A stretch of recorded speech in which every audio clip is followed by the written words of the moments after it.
are 4 days until the MLB trade deadline. The Mariners will be taking on the Arizona Diamondbacks and then the Boston Red Sox right before the trade deadline. What does that mean, and where do the Mariners stand in terms of buying, selling, meeting in the middle somewhere? Yeah. The Twin Series has been pretty interesting. But Joe, first and foremost, how are you? Good, man. Just saw Oppenheimer, so I'm a little emotionally unavailable, but I'll be here for you. Don't you worry about it. I appreciate that. And Oppenheimer's all about building a bomb or whatever. And there were a lot of bombs hit in game 3 of the Twin Series. Like what I did there? What a W. segue. So the Twin Series, obviously the Mariners went 2-1. The last game of the series specifically, oh my goodness, it was scary. Was I it a mean, the roller Mariners, coaster? it was a roller coaster of emotions because the Mariners are up. I think they were up 3-1 at one or 3-0 at one point, and the Twins hit 2 home runs. 3-2, There yeah. was there were like 8 home runs hit in this game. It was wild. Dylan Moore with 2 home runs. Julio Rodriguez had another home run as well. Yeah. Overall, I know you didn't see a whole lot of that game specifically, but the Twin Series as a whole, where are you at right now? I mean, the offense is awake, which is a good thing, and I think the Twins are a very aggressive team. They, the highest strikeout rate in baseball, so they're going to attack, or maybe not highest, one of the highest strikeout rate teams. And I think that's just evident of how the 3 games went. It was a little bit closer one in the first game. Castillo did a great job holding down the Twins. Just, the 9th and the 10th didn't really go our way, unfortunately, for Andres Munoz and Paul Sewald there, but I thought the offense did okay. Not enough, but okay. Colton Wong had a big pinch hit, 2-run home run, as we all were so ready to just be like, yeah, 100%, of course that's going to happen. And I think the game 1, even though it was a loss, helped propel the Mariners offense forward in games 2 and 3. Yeah, game 1 was my birthday, and Colton Wong came up for your boy Colton, and I thought, it's meant to be. That was going to be win And of the year. it was going to be win of the year, and then, unfortunately, in the top of the 10th inning, the Mariners just don't know how to score a run from second base. Yeah. With no outs. It's impossible. It's impossible. But yeah, like you said, the bullpen got pretty used up, which did create some interesting scenarios for the rest of this series. But they got through it. George Kirby did not pitch well in game 2 of the series at all. What did you see from George? Well, during that game, I was at the Barbie movie. So I also didn't watch any of game 2, really. All I know is that when I was driving to the theater, dude was getting tatered. It was 4-0 in the first inning. Just getting hit around, right? Like we talked about the Twins being aggressive. Just couldn't get guys out. I don't really know if they were hitting it to where guys weren't. George was getting BAPIP'd or if he was just leaving the ball over the middle of the plate a little bit too much, but just was not a great outing from George, which furious George will be back in the next start without a doubt. He's going to go out there and throw a complete game shutout, fingers crossed. But yeah, it just wasn't great, but the offense, picked up the slack in game 2. Yeah, and with the win in game 3 as well, the Mariners took the season series versus the Minnesota Twins. Again, they're off on Thursday, and they're on to face the Arizona Diamondbacks. Joe, I'm sorry you don't get a game on your birthday. It's okay. Happy early birthday. Guys, comment happy birthday, Joe, in the comments now. And then the Mariners are going to take on the Red Sox and the Angels, 2 teams that are in front of them in the wild card hunt. Just a few more games until the trade deadline. What are the Mariners thinking right now, Joe, for the deadline? What are they like, hey, let's go, get a piece here and there? You have to. Let's sell everyone? No, there's no selling. You have to be buying. I think if you get swept in Minnesota, it's definitely a different vibe. You're probably selling. You're going to sell Murphy. You're going to sell Sewald. You're going to sell Teo. Hell, maybe even Ty France. But that's like, whoa! You win 2 out of 3. You've won back-to-back series against good teams. You're buying. And what that looks like, I don't know where we're at in terms of valuing of prospects and what prospects we're willing to trade and ship out and which ones we're shopping. There's, rumors surrounding Jonathan India for the Reds, and it's going. No, I don't want that trade. I'm not a huge proponent of that idea. The Reds are asking way too much for Jonathan India, and I get it. Rookie of the year, club control, a position where there's not a lot of guys available. Because, the Cardinals are shopping Paul DeYoung. The Rays are shopping Fidel Brujan. We want the next step up in those situations. And I'm just not a big proponent of the India trade. It would be a buying trade, but just not really where I'm at. And We had a big, Mariner Mojo trade deadline video. And I think right above you.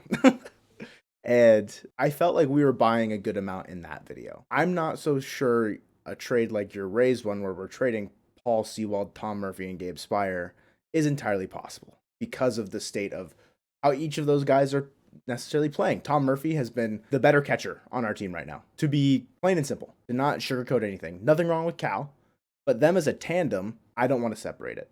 Paul, the de facto closer, I'd have a hard time trading him, but I can understand why people might still want to. And then Gabe Spire, you can trade him. But I don't know, where are you at in terms of buying or selling? I think that if the Mariners are going to make any sort of significant moves, it's going to come on August 1st. I think that they're going to pull this up until the very last second because they kind of feel like they have to. And if they happen to wait until the very last moment of the deadline, I'll be here streaming on that day, on Tuesday, August 1st, up until the end of the deadline, 6 p.m. Eastern Standard Time, to cover any Mariners moves and any moves throughout the MLB. So if you're not subscribed, subscribe and turn on post notifications. Get notified when I will be going live that day to come here and hang out and chat about the deadline and everything Mariners on that day. If the Mariners can get, a few games closer, let's say they take the first 2 games in Arizona, and you're missing Zach Gallen in Arizona, which is good. Big W. Huge W. That's good. Yeah, he pitches today, I believe. So okay, you miss Zach Gallen, which is a step in the right direction of taking a couple of games from them. Mm-hmm. Of course, the Red Sox are playing the Braves, the Mets and Yankees are meeting up.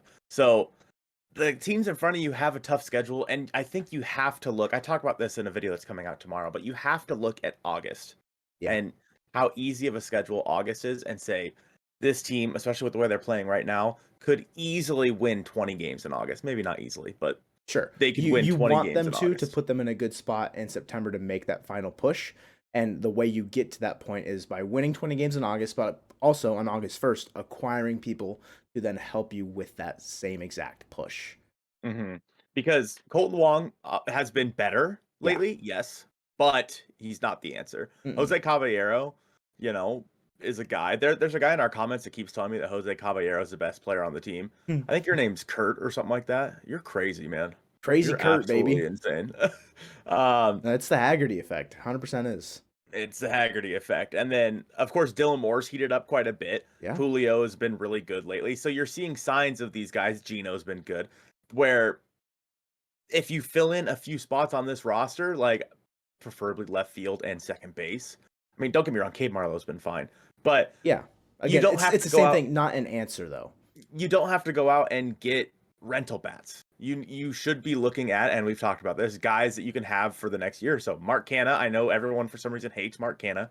He's a guy, he gets on base, he can play decent defense, whatever. It'll be a stability player in left field. Yeah. Second base, I'm not sure who's available. Obviously, I don't like Paul DeYoung. Jonathan India is not a good baseball player. He's terrible defensively and has not posted a WRC plus above 100 since his rookie year. Yeah. He's a below average player. Mm-hmm. And then, so there are spots that can be filled, but I don't see Jerry DiPoto and Justin Hollander going out and actually making those trades unless the Mariners kind of keep up this momentum for the next couple of days. You're running out of time. So he's going to have to make a decision soon. Yeah. And I don't know. And some of these teams might get desperate to trade some of these guys. They might be like, okay, we just need to get these guys off the books to fill in our own needs. So trading Tom Murphy, I don't think happens. I think you keep Tom Murphy because bringing up Brian O'Keefe is just, for him to try to learn the pitching staff this late in the year, it's tough. Yeah. And then, of course, trading Teoscar Hernandez. I'm not going to say anything about it. Watch tomorrow's video. And then trading Paul Sewald, no. I mean, and to be fair, the Mariners, in terms of trading a reliever, they did just pick up a reliever in a trade with the Toronto Blue Jays, who very well could factor into if the Mariners trade one of their higher leverage relievers. Tell me a little bit about Trent Thornton. So Trent Thornton was DFA'd to make room for Genesis Cabrera. Blue Jays acquired him from the St. Louis Cardinals. Trent Thornton is now a Seattle Mariner. AAA shortstop for the Tacoma Rainiers to Toronto in exchange for a guy that wasn't going to figure into their bullpen anymore. Dude's got a high spin rate. Could be similar to like a Justin Topa where we unlock those, what's the word? Accessories? Like skills, We tap into what is good about Trent Thornton, and we could use him as an arm in our Major League pen because he is a Major League guy. He just recently got DFA'd. And I think with that is going to kind of showcase that pitchers on the Mariners that might be more expendable to trade, like Justin Topa or Gabe Spire, are probably being shopped to those teams that need a bullpen piece. Teams like the Arizona Diamondbacks, Los Angeles Dodgers definitely could use some. Tampa Bay Rays might be even in the mix. So there are plenty of teams where they could fit in there, and don't be surprised if Topa and Spire are traded in some sort of package to a team that is in more so a pennant race as opposed to a wild card chase. Yeah, and I think if anyone can fix Trent Thornton, it's the Mariners. We all know how good they are at doing this. Pitching So lab. he doesn't need to be a high leverage guy necessarily. He could be kind of a middle reliever type, but I think Trent Thornton has the opportunity to be a high leverage guy should the Mariners trade one of those two guys as well. I think that Gabe Spire has a decent chance of getting traded, and he's been very good recently. Very, very good. And Justin Topa, honestly, same for him. So if the Mariners are going to make a trade, I think out of the bullpen is the most likely spot they're going to trade from to a team that, like you said, is in a pennant race to fill some of their holes, whether that be in left field, second base, what have you. As for who it's going to be, we talked about it in our video, talking all the trades we would make. I'm not sure what's going to work. However, in our Discord, if you become a member, you can join the Discord. We had Mike discuss a trade in there for Blaze Alexander. Joe, what do you think of this trade? Blaze Alexander's been a guy that's been up and down in the Diamondbacks farm system in terms of prospect rankings. He's always been within the top 20, but he has fluctuated anywhere between like 18 and I think he's up to 8 this year in terms of the top 30. Guy that can play utility in the infield, but second base, third base, is going to be a dude. He's pretty major league ready. He is on the older end. He was drafted in 2018 and could be a guy that is blocked in Arizona.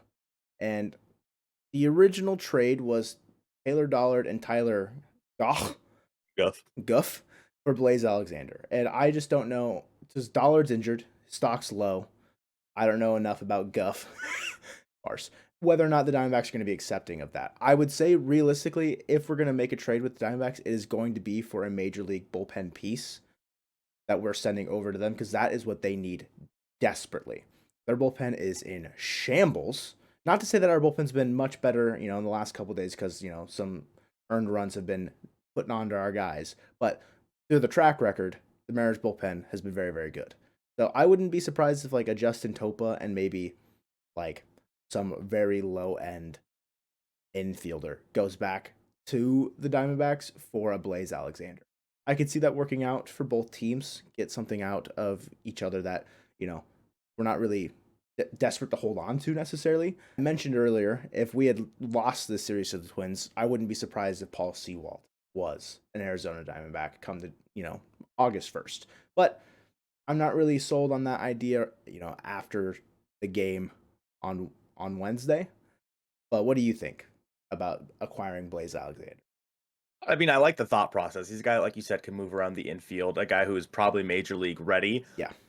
I personally would think that'd be more of an offseason deal Sure. for the Mariners than trying to bring him up and thrust him into a potential, like, trying to reach the playoffs of your own. Like trying a to wild actually card push, yeah. make a wild card push. So, Blaze Alexander, I mean, you don't necessarily know what you would have with him if you were to pull him up. So, yeah, I like it. I like Blaze Alexander. I think he's a good little player. But trading for him right now, I feel like might even be more expensive. No, it'd probably be cheaper, honestly, to trade for him right now because the Diamondbacks have needs. Yeah, they need the relievers, and I think we could leverage that need for a guy like Blaze Alexander. There's a second trade that Mike decided to just throw in there for us. It was courtesy of the trade value simulator, which we all know and love is our favorite thing in terms of values.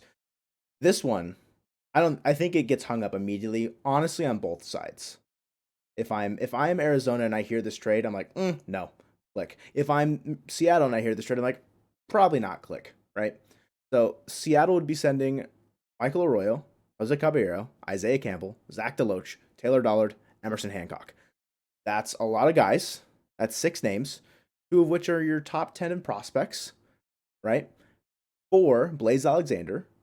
So he just replaced Cabby on the roster. But also Ketel Marte. We would get reunited with Ketel Marte, but Marte is having a phenomenal season for the Diamondbacks. He is a veteran leader over there in Arizona. There's no way they're going to be parting with him for no one that's major league ready aside from Isaiah Campbell in terms of what they need. So, Mike, we appreciate, the questions, however, the first one, more likely. This second one, I think you're thinking a little bit too far outside the box, my friend. I would love to get some use out of my Ketel Marte jersey that I bought when he was still with the Mariners. That is probably like a belly shirt on me now. Yeah, I'd love to get use out of it, but it's not happening. it ain't gonna happen. So, in terms of the bullpen, one of the notes we have on here is Scott's bullpen usage lately. It's been interesting, especially in game one, I think specifically. People have had a lot to say about Scott's service.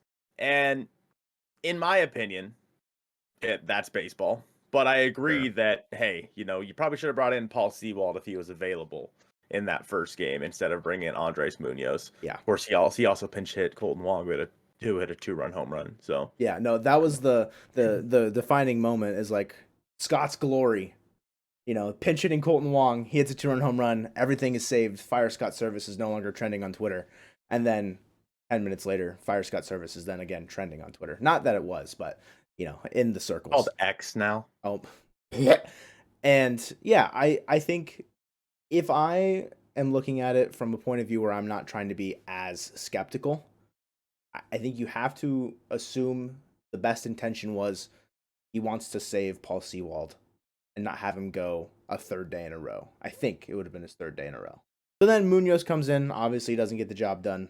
We go to the 10th, we lose, and Paul ends up pitching bottom of the 10th. So then that creates this weird discourse around like, oh, so Paul Sewald is available the whole time. Why not just put him in the 9th and give yourself a better option to win the game because he has been your guy to go to close out games, whereas Munoz hasn't been that guy this year. Not to say that Munoz can't do it because he did it in game 3, but it's that conversation around like, okay, why did you do that? Mm-hmm. Yeah, and I look at it as how they've been talking about the bullpen usage is it's in pockets. Yeah. And you want your best reliever facing the middle of the lineup. Well, in the 9th inning, it was 2-3-4 in the Twins lineup, so they brought in Andres Munoz. Even though I'm sure it was also to, kind of save Sewald a little bit. He did end up pitching, and then he ended up pitching the next game as well. Yeah. He was down for game 3. But if you're pitching to pockets, your best reliever, although this year I would argue it is Paul Sewald, but your best reliever is Andres Munoz. Like in terms of pure strikeout plus, stuff, yeah, is Andres Munoz. You're facing the 2-3-4 hitters. He needs to be able to get it done in that situation. Unfortunately, he did not. He was able to get it done in game 3, although he almost blew it then too. Yeah, I don't know. I think that I wasn't too upset with that call. Honestly, I was kind of shocked to see everyone freaking out on Twitter. It's Twitter, so I get it. But overall, I agree that should have been if Paul Sewald was available, just put him in there. He's been doing this all year. He's probably your best reliever right now, which means that he should be pitching in that spot instead of Andres Munoz. So it was time for Paul Sewald to pitch, and Scott didn't do it. So I don't know, man. Then the Mariners were on to face the Diamondbacks to end out July. And honestly, the Diamondbacks have been pretty bad lately. Of course, they were really good at the start of the year, but before today's game, they were 3-7 in their last 10. Then they went on and lost to the Cardinals today. I think that the pitching staff of the Diamondbacks, especially because you're going to miss Zach Gallen and, of course, Merrill Kelly just coming off of the injured list. This Mariners offense, how it's been hitting right now, should jump all over the Diamondbacks pitching staff, albeit it's 120 degrees in Arizona. Are we even going to play? Like, I know there was a heat advisory, right? Whether or not we were going to actually be able to make these games count. But yeah, I mean, I 100% agree. We're rolling hot into a team that's cold, ironically enough, in Arizona. And there's no reason why you shouldn't be able to jump all over that and continue the momentum for, climbing your way up those wild card ranks. Yeah, and you should have in these couple of games, I think, would it be Gilbert, Wu, and Kirby? Or no, Gilbert, Wu, and Castillo in these 3 games, yeah? Yes. Yeah, so, I mean, that sounds good to me. Obviously, the Diamondbacks offense is pretty decent, but it's their pitching staff that is abysmal. I think their bullpen has a 4.45 ERA this year, which is like the bottom half of the league. And the pitching staff behind Zach Gallen is god awful. We're talking about Brandon Pfaadt, Ryan Nelson, and just Tommy Henry. Guys that Mariners will make look like Cy Young Award winners, but we theoretically should jump all over. And I think a big part of why I'm relatively confident rolling into Arizona as well. Is the Mariners have done a great job at clawing back against bullpens, I feel like, in the month of July specifically. You know, albeit maybe not clawing back, but maybe even also playing the add-on game where we scored, it was back-to-back games where we scored like 4 runs in the 8th inning, or like maybe not back-to-back games, but like we were scoring late and we're scoring more runs than normal. A Diamondbacks bullpen that is far from good. We should be able to continue this stretch of adding on later in the games. Yeah, and I agree with that. I think that, again, for the trade deadline in 2023, playing some really good baseball up until then, it's going to be very important for the Mariners, especially because they have the day off on Thursday, so the bullpen will be rested. Of course, guys like Julio are hot as the sun right now, probably hotter than how hot it'll be in Chase Field. Maybe not.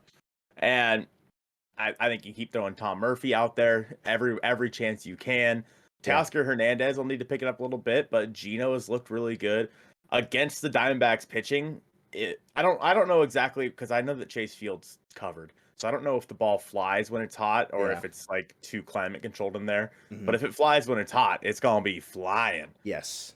So I think that this is a really good chance for the Mariners before the 2023 trade deadline to pick up a few games and make it that much easier on Jerry Dipoto to justify going out and picking up some big pieces. What big pieces those might be, however, well, Joe and I talked about it in this video on the screen now. Appreciate you guys watching this one, and go Mariners.